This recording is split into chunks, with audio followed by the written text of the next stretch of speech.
Hi, this is Simon Bailey from Portable Scientific, and today I'd like to introduce you to the new Spectro Xsort4 handheld XRF. Here it is. A couple of things you'll notice about this particular model is the first thing you'll notice is a very large touchscreen.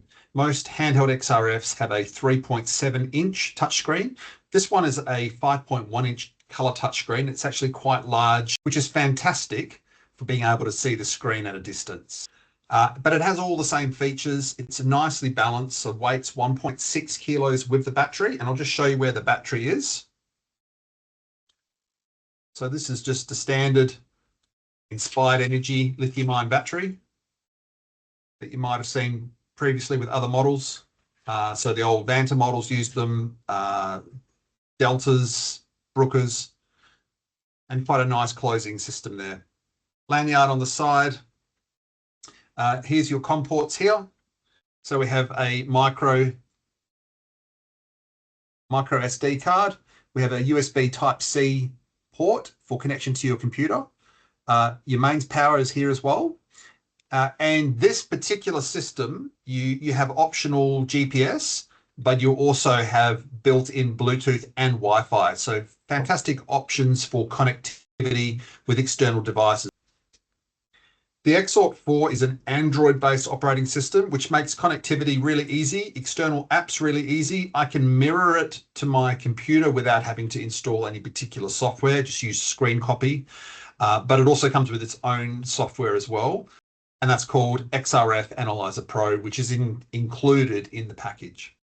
The other thing you'll notice is this little flexible gasket on the end here.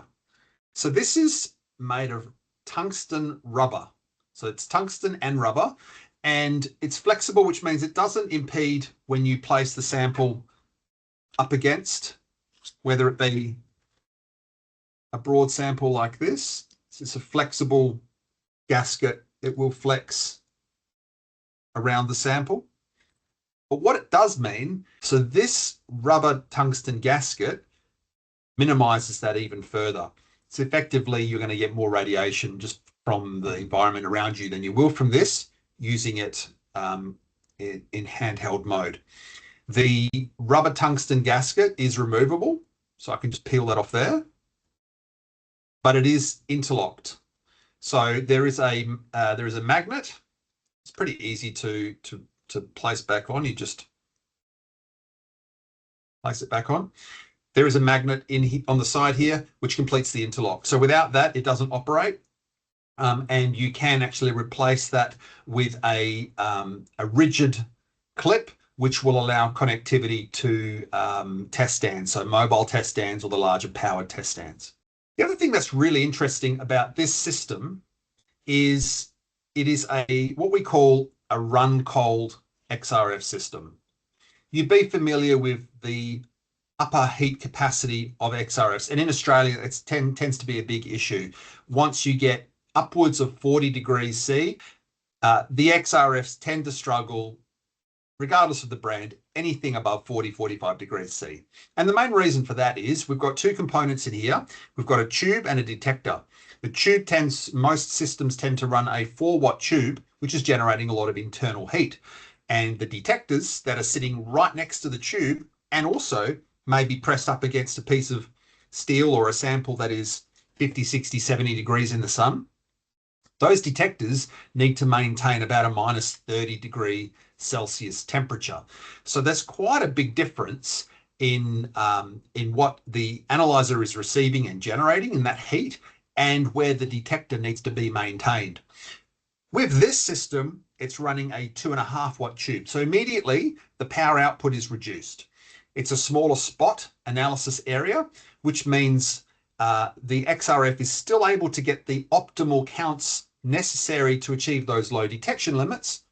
However, it's not generating the same amount of heat, and therefore the detector, which is around about minus 25 degrees with this system, doesn't have as much trouble with overheating. Spectro tests these in a 65-degree oven at 100% duty cycle for an extended analysis time, so it's non-stop analysis. And these things don't overheat. So if you're looking for a system in Australia that doesn't overheat, most people flock to the Vantas. The Vantas have the inbuilt cooling system, the Peltier cooling system, as well as the inbuilt fan. This system doesn't even need a fan. It gets rid of its heat on these plates here, which will get warm to hot during analysis. However, they are tested, like I said, in that 65-degree oven, so you can be sure this thing's not going to overheat. You've got all the other features that you typically will get on a handheld XRF system. So there's an internal camera in here, and there's an external camera here. And finally, changing the windows. So when you get your Spectro XRF, you're given a roll of Prolene or Mylar tape and a little dispenser. And you can see here that the tape is just placed across that metal plate. And at the moment, that is protecting the internals as any XRF window will. However, if you wish to use internal tape, let's say you've got a Geochem version of this, so you need those light element performance and Mylar's too thick, then this, and I can just take this off here, this gasket, see how easy it is. See that clip there? Look how easy it is to remove this. I can remove that plate there, and all we do is you get one of those, you supply with a roll of polypropylene film. You put the roll over here, put the clip back on that way. And when you place it down, you can tear off the residual roll of film. So a couple of things. It makes it really nice and easy to change a window in the field and on the fly.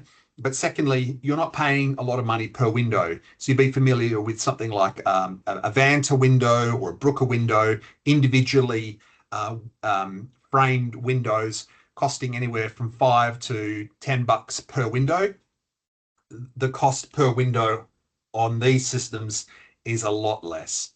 So that's the basics of the Spectro Xsort4 handheld XRF. Watch some other videos I'm going to put up, and I'll take you through how to go through the user interface and how to set the system up. But for now, it's just a basic intro to the Xsort4.